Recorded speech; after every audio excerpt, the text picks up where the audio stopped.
अस्सलाम वालेकुम।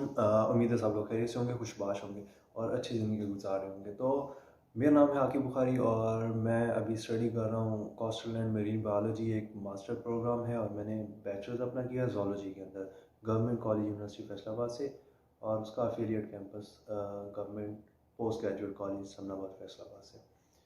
तो ये एक जर्नल वीडियो है कि मैं सिर्फ इंट्रोडक्शन से रेलिवेंट थी ये वीडियो कि मैं कहाँ हूँ, कहाँ था, क्या किया और क्या कर रहा हूँ और how I and up here. ठीक है, तो ये जो सफ़र था बड़ा मुश्किल था एक तरह से, क्योंकि इसके अंदर आपको अगर आप कहो ना कि मैं चुपचाप सारा कुछ कर लूँगा और लेकिन ये नहीं होने वाला, ठीक है ना। और आप कहो कि मुझे सारा कुछ इजीली प्लेट में थाली की तरह इस तरह से मिल जाएगा, तो वो भी मुमकिन नहीं है। ठीक है, चीज़ें आहिस्ता आहिस्ता काम करती हैं, रिजेक्शंस आती हैं, लेकिन वो वक्त के साथ साथ ठीक होता रहता है। ठीक है ना, आप अगर कहो कि मैं पहले ही किसी स्कॉलरशिप पे मैंने अप्लाई किया और मुझे पहले ही वो स्कॉलरशिप मिल जाए, तो ऐसे नहीं है। ठीक है, अभी मेरे साथ कुछ स्टूडेंट्स हैं, लास्ट ईयर उन्होंने अप्लाई करना शुरू किया। ठीक है, लास्ट ईयर जैसे डिग्री ख़त्म हुई उन्होंने अप्लाई करना शुरू किया, तो काफ़ी ज़्यादा उनको रिजेक्शन आई। चाइना से आई, रशिया से, इटली से, हंगरी से, यूके से, जिन भी कंट्रीज़ में वो अप्लाई कर रहे थे। ठीक है, लेकिन इस साल जब देखो एक्सपीरियंस डेवलप होता गया ना, कि मैंने अब देखो आपने एक जगह पे ट्राई किया और आपका नहीं हुआ, तो आप उसको टाइम दो, 1 माह 2 माह, तीसरे माह बाद 3 माह बाद आप अपने डॉक्यूमेंट्स दोबारा से देखो कि यार ये जो मैंने डॉक्यूमेंट्स इनको दिए थे, ये जो लेटर्स लिखे जिनको मैंने दिए थे, कवर लेटर लिखा था या सीवी या रिज्यूमे जो इनको दिया था मैंने, उसको रिपीट करो। आपको खुद ब खुद चीज़ें नज़र आएंगी कि यार ये तो वो चीज़ें जिनको अगर जो मेरे सामने आए, ठीक है, तो मैं खुद इसको इस बंदे को रिजेक्ट कर दूँ। ठीक है, आप खुद ही वो चीज़ें रियलाइज़ होती हैं। ये मुझे तब पता चला जब मैं सूजी एक प्रोग्राम आता है अमेरिका के लिए ना, यूएसए के लिए आता है वो, जिसके अंदर आप एक सेमेस्टर अपना एक्सचेंज करते हो यूएसए की किसी यूनिवर्सिटी के अंदर। ठीक है, इधर से छोड़ के एक सेमेस्टर वहाँ करते हो और पूरा फंडेड होता है, बड़ा मज़े का प्रोग्राम था वो। और मैंने उसकी अच्छी खासी तैयारी करके ना बड़ी एफर्ट लगा के उसकी की और मेरा नहीं हुआ। तो मैंने कहा ठीक है, ठीक है। तो नेक्स्ट ईयर जब ओपन हुआ तब मैंने अपने डॉक्यूमेंट्स दोबारा से देखे। ठीक है, और उसके अंदर मुझे ना कुछ गलती नज़र आई और मैंने उसको ठीक ठीक कर लिया। लेकिन मैंने उस साल मैं एलिजिबल नहीं था। नेक्स्ट ईयर जब एक साल गुजर गया ना, नेक्स्ट ईयर के लिए मैं एलिजिबल नहीं था। तो मैंने दोस्तों को इनकरेज वगैरह किया, मैंने कहा यार आप लोग करो अप्लाई, ये वो, अगर एक अपॉर्चुनिटी मिल रही है तो अप्लाई लाजमी करो। और जब मैंने तब उन्होंने कहा कि आप अपने डॉक्यूमेंट्स मुझे ना शेयर करें, तो कोई भी नहीं करता। पहली बात, किसी से मांगो ना डॉक्यूमेंट्स, इवन सीवी। उसे उसे अब स्टूडेंट्स कह देते हैं कि यार अच्छा अपनी सीवी सेंड करो, मैं उसके अकॉर्डिंग अपनी बना लेता हूँ। तो भाई क्यों करूँ मैं सेंड, मुझे ये तो बताओ। ठीक है, तो जर्नल डॉक्यूमेंट्स हाँ ठीक है, आप पूछ लो, आप मेरे से पूछोगे कि यार मैंने अपनी सीवी बनानी है तो मैं कैसे बनाऊँ, उसमें क्या क्या चीज़ें मेंशन करूँ, हाँ मैं बता दूंगा, सभी आपको बता देंगे।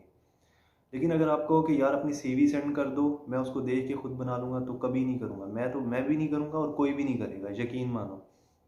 हाँ, कोई बहुत ही ज़्यादा वो या तो आपका बहुत अच्छा दोस्त है तो वो कर देगा, या वो करेगा जिसको इन चीज़ों का पता नहीं है। ठीक है ना, वो बस इग्नोर कर रहा है और वो ले यार ले ला, तू ले ला, ठीक है ना मतलब इस तरह से करके कर देगा वो। तो जिनको चीज़ों का पता है वो लोग नहीं करेंगे। मोटिवेशन लेटर और सीवी, ये दो चीज़ें वो हैं जो कोई नहीं शेयर करता और मैं भी नहीं करता, सीधी जो बात है। हाँ, आप मुझे कहो कि इसमें मेरी हेल्प आउट कर दो, ये मैंने एक लिख दिया, ड्राफ्ट एक बना दिया है, आप इसको इम्प्रूव कर दो, तो हाँ मैं आपसे लूँगा उसको, देख के उसको इम्प्रूव कर दूँगा। जो गलतियाँ मुझे नज़र आएंगी ठीक कर दूँगा। लेकिन मैं भी, मेरी कौन सा इतनी एज या एक्सपीरियंस है इतना कोई, तो जो समझ आएगी कर दूँगा मैं, हाँ ठीक है। लेकिन ऐसे कोई नहीं करता। तो लेकिन ये हाँ, बाद में ये कर रहा था कि वो वक्त के साथ साथ फिर ठीक होता जाता है। तो मैंने जब देखा नेक्स्ट ईयर अपने डॉक्यूमेंट्स देखे, मैं खुद ही अपने वो, अच्छा सूजी में क्या होता है, आप कुछ क्वेश्चंस होते हैं उनके आपने आंसर्स करने होते हैं, ऐसे टाइप कुछ क्वेश्चंस होते हैं, कुछ छोटा होता है ऐसे, कुछ बड़ा होता है, तो इस तरह। तो मैंने उनके आंसर्स करने जब मैंने शुरू किए, तो अच्छा अब नेक्स्ट ईयर मैं उनको रीड कर रहा हूँ आंसर्स को ना, जो मैंने पिछले साल लिख के उनको दिए थे। तो मुझे खुद ही ना वो हंसी आ रही है कि यार ये मैंने क्या किया इसके अंदर लिखा हुआ है। और मैं खुद ही फिर हंस के मैंने डिसीजन यही लिया कि यार ये कोई भी रीड करता ना, तो वो रिजेक्ट ही करता, सीधी जो बात है। तो लेकिन ये एक्सपीरियंस भी 1 साल का रगड़ा लगने के बाद आया। मेरी जो बीएस है वो 17-21 सेशन है, 2017-21 सेशन। तो ये जो पीरियड था 2018 में मैं एज एन एम्बेसडर एक ऑर्गेनाइजेशन बोल रहे हैं उसके साथ काम कर रहा था। तो वहाँ हमारा काम स्कॉलरशिप से रेलिवेंट ही होता था। तो मुझे पता था ये स्कॉलरशिप्स आ रही हैं, मैं इंकरेज करता था लोगों को। एक दो दफ़ा तो ऐसे हुआ मैं क्लास में जाके खड़ा हुआ और मैंने बताया कि भाई लोगों ये स्कॉलरशिप आई हुई है और इसके अंदर अप्लाई करो। लेकिन वो क्लास हंस रही थी ना, मेरी अपनी क्लास हंस रही थी। तो मैंने कहा ठीक है यार, अब मैं क्या बोलूँ इन लोगों को। ठीक है, तो लोग स्टार्टिंग में आपको इग्नोर भी करते हैं। मैं तो फिर इन फील्ड था ना, काम कर रहा था, स्कॉलरशिप अवेयरनेस के ऊपर काम कर रहा था। जो लोग मुझे पहले से जानते हैं वो भी इसी हवाले से ही जानते हैं, या तो मेरी वॉलंटियरिंग से जानते हैं या कहीं इंटरेक्शन हुआ होगा तो, या स्कॉलरशिप्स की वजह से जानते हैं। तो इस तरह से है। तो हाँ, ये चीज़ फेस भी करनी पड़ती है और ये फेस करना थोड़ा सा मुश्किल काम है। हाँ, अगर आप एक दफ़ा इन हो जाओ इस फील्ड में तो आपको मज़ा भी आता है काम करने का, नए लोगों से मिलने का भी मौका मिलता है और अच्छा गुजर जाता है। और इंसान सीखता बहुत है लोगों से ही इंसान सीखता है। तो ये बहुत ज़्यादा ये चीज़ें फेस की हैं, लेकिन ये कि ऐसा ऐसा इम्प्रूव करते गए हैं, चीज़ों को इम्प्रूव करते गए हैं। और वो होता है कि दुआएं जो होती हैं ना बड़ों की, वो कभी रायगा नहीं जाती। हाँ, मैं ये नहीं कहता कि सारा मेरी ही एफ़र्ट थी। हाँ, मैंने वो किया, रिज्यूमे बेहतर किया अपना, मोटिवेशन लेटर को ज़्यादा बेटर किया। और मैं आपको अगर अपनी ईमेल्स दिखाऊं तो मैं, यकीन माने कि मेरी ईमेल जो थी ना वो रिजेक्शन से भरी हुई थी। 2018, 19, 20, 21, ठीक है। 18 में तो मैंने नहीं किया था इतना, 18 जब ख़त्म हो रहा था तब की बात है। तब ये शुरू किया था मैंने। और एक्चुअली मैं जो एक्सचेंज प्रोग्राम्स हैं उनके अंदर मैं कर रहा था ज़्यादा। तो ये 3 साल मेरे रिजेक्शन के थे। फिर एक हुई थी स्विट्ज़रलैंड का, वो प्रोग्राम था, समर प्रोग्राम था एक, लेकिन तब कोविड आ गया और वो फिर इस कोविड ने काम ख़राब किया। तो लेकिन ये कि चीज़ें, बात करने का मकसद ये है कि एक वो रिजेक्शन का लेवल जो होता है ना वो आपको फेस करना पड़ता है, और बस हिम्मत रखनी है और कंसिस्टेंस जो है ना वो बरकरार रखनी है, और चीज़ें होंगी, बेहतर होंगी। आप ये कहोगे, हाँ आप एक ही डगर के ऊपर चलते रहो और कहोगे चीज़ें बेहतर हो जाएंगी, वो नहीं होगी। हाँ, इम्प्रूवमेंट करना होगा। अगर कांटा चुभा है तो भाई आपको पता, अब पता चल गया, नंगे पाँव चल रहे थे, कांटा चुभा है, पता चल गया कि अब भाई मुझे कुछ ना कुछ नीचे पहनना पड़ेगा पाँव के, तो मैं बच जाऊँगा। लेकिन आप फिर भी नंगे पाँव चलते रहो तो वो इस तरह तो काम नहीं ना बनेगा। तो वक्त के साथ साथ इम्प्रूव भी करना है खुद को, तो चीज़ें बेटर होती हैं और आप फिर किसी ऐसी स्टेज के ऊपर होते हो तो पहुंच जाते हो आप। ठीक है ना। तो दुआएं भी काम करती हैं, बिल्कुल, इसमें कोई शक नहीं है। लेकिन आपकी मेहनत भी होनी चाहिए। आप कहो कि अकेला दुआओं से या कोई मेरी हेल्प कर रहा है तो वो कर देगा, ठीक है, तो इस तरह काम नहीं चलता। हाँ, आप मेहनत जो है ना वो उसके बगैर कुछ नहीं है, सीधी जो बात है। आपका जीपीए अच्छा होना चाहिए, वहाँ से जो कसर रह जाए उसको मोटिवेशन में और सीवी में पूरी करें। ज़्यादा से ज़्यादा चीज़ें, एक्स्ट्रा करिकुलर एक्टिविटीज़ लाजमी मेंशन करें। लोग इग्नोर कर रहे होते हैं, यार ये हमें क्या फ़ायदा देंगी, ये चीज़ें क्या फ़ायदा देंगी तुम। अच्छा, मेरी जो क्लासेस थी ना वो 2 बजे ख़त्म हो जाती थी, मैं घर पहुँचता था मगरिब के बाद। अब सभी मेरे क्लास वाले जल्दी पहुँच रहे हैं घर और मैं लेट आ रहा हूँ, तो सब ने मुझे कहा ना तुम क्या करते रहते हो वहाँ पे, और तुम कभी कहाँ जा रहे हो, कभी किस कॉन्फ्रेंस में जा रहे हो, कभी क्या कर रहे हो। मैंने कहा अच्छा ठीक है। क्यों? क्योंकि ये चीज़ें मैं देख चुका था और मुझे पता था ये चीज़ें बहुत ज़्यादा इफ़ेक्ट करती हैं। अगर आप यूरोप में कहीं पे करना चाह रहे हो कि मैं उसका एम बनाया हुआ है, तो यकीन मानो ये चीज़ें बहुत ज़्यादा इफ़ेक्ट करती हैं। Extra curricular activities, volunteer work, ठीक है, और आपने कुछ कोर्सेज़ किए हुए हैं, स्टडी रेलिवेंट हैं चाहे नहीं है, ये मैटर ज़रूर करती हैं ये चीज़ें, ठीक है ना। स्टडी से रेलिवेंट है तो वो तो और भी अच्छी बात है। तो कहीं अगर फ्री में भी कहीं पे काम करना पड़े ना, एज अ वॉलंटियर करना पड़े तो लाजमी करें। और एक्सपीरियंस लें, सिर्फ एक्सपीरियंस लें, सर्टिफिकेट लें और उसको मेंशन करें अपने रिज्यूमे के अंदर। और हाँ, अगर मास्टर्स कर रहे हैं तो लास्ट ईयर का थीसिस अपना रिसर्च लाजमी कंप्लीट करें। बीएस के लास्ट ईयर में किसी से ना बनवाएं। लोग पे करते हैं कि यार हमें ये प्रोजेक्ट बना दो, ये नहीं, खुद बनाएं। अगर आपका एम है कि मैंने आगे एमफिल करना है, मास्टर करना है या स्कॉलरशिप लेनी है, तो खुद करें। मैं बहुत शुक्रिया अदा करता हूँ, यकीन माने, अपनी हमारी टीचर थी मैम नुशाबा, उन्होंने सिखाया हमें। हालांकि बेसिक चीज़ें थी, कोविड चल रहा था, लेकिन फिर भी उन्होंने रिसर्च की, थीसिस की, हमें बेसिक चीज़ें सिखाई और उसने बहुत ज़्यादा हेल्प की मेरी।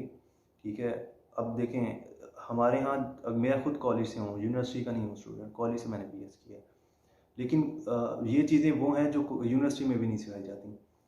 अगर वो ना होती तो काफ़ी चीज़ें मुश्किल होती, लेकिन कहीं ना कहीं से सीख लेते, जाहिर सी बात है। लेकिन एक आदमी की वो जो होती है ना प्रेजेंस जो होती है वो आपको ज़्यादा फ़ायदा देती है कि आप वो चीज़ कहीं और से इंटरनेट से जाके सीखो या क्या। एक मुझे था एक टॉपिक था, वो मैंने काफ़ी उसको लिया ना, काफ़ी सर्च आउट किया, मुझे नहीं मिला कि वो ये करना कैसे है। वो प्रोजेक्ट था, अभी माइंड में नहीं है, डीएनए से रेलिवेंट था, डीएनए आरएनए और प्रोटीन 3 चीज़ों का था वो।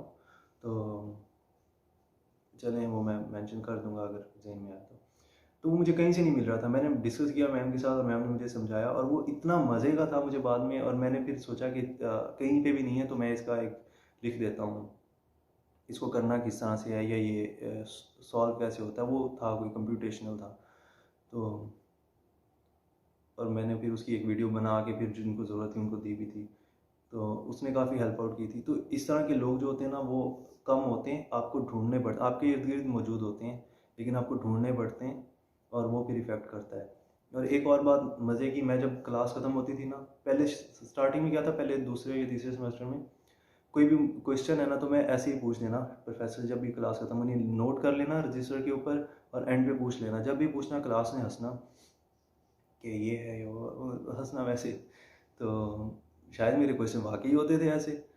तो फिर मैंने क्या किया कि यार क्लास में पूछना ठीक नहीं है, तो मैं इस तरह से करता हूँ, क्लास के बाहर जब टीचर बाहर चला गया तो मैं बाहर ही जाके पूछ लूँ।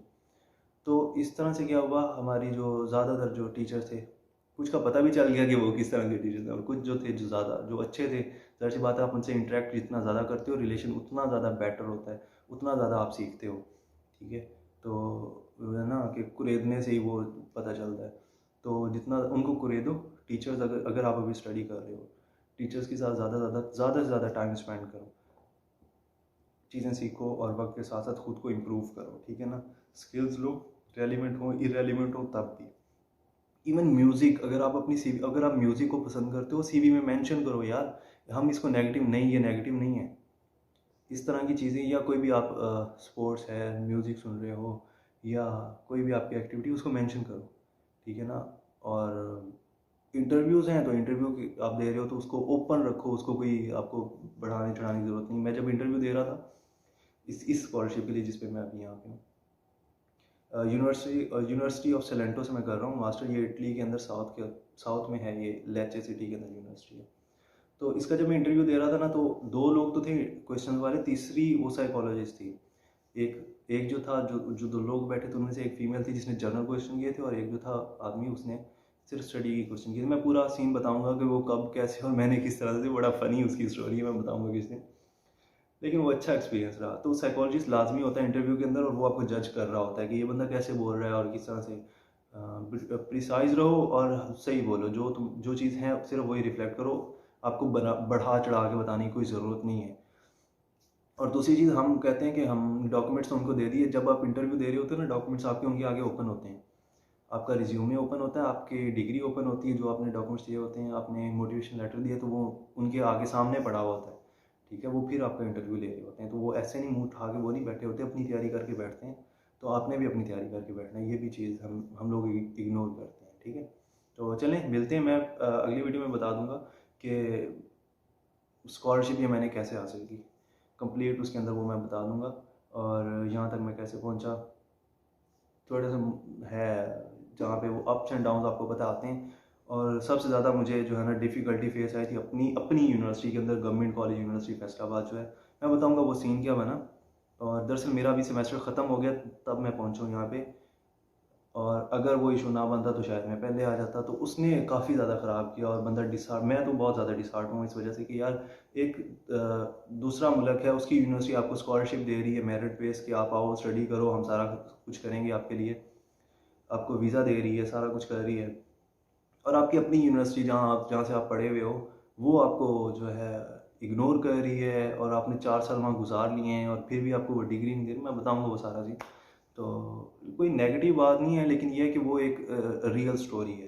ठीक है, आप कह लो कि वो हमारी हर हर यूनिवर्सिटी हमारी ऐसी ही है। ठीक है, देखो जब तक हम इन चीज़ों को नहीं करेंगे, हाईलाइट नहीं करेंगे, तो ये इम्प्रूव होने वाली नहीं है। ठीक है, तो मैं कोशिश करूँगा नेक्स्ट वीडियो के अंदर ये सारी स्टोरी डिस्कस करूँ कि मैं इतना लेट कैसे यहाँ पहुँचा हूँ। क्योंकि सेमेस्टर आपको पता है 4 अक्टूबर में मेरी क्लासेस शुरू हुई, अक्टूबर, नवंबर, दिसंबर, और जनवरी में मुझे वीज़ा मिला है। दिसंबर में मैंने वीज़े के लिए अप्लाई किया था, जनवरी में मिला है। इटली का स्टडी वीज़ा जो है ना, 7-8 माह का प्रोसेस है इसका, मेरा 1 माह में हुआ है। तो वो भी सिर्फ ये मेरी यूनिवर्सिटी की वजह से, या इनका वेलकम ऑफिस बड़ा ही अच्छा है, उन्होंने बहुत ज़्यादा कोऑपरेट किया। तो ये जो 4-5 माह का गैप आया था अंदर, ये किस वजह से आया था, नेक्स्ट वीडियो इसके ऊपर होगी। तो thank you so much, stay blessed, अल्लाह हाफिज़, बाय।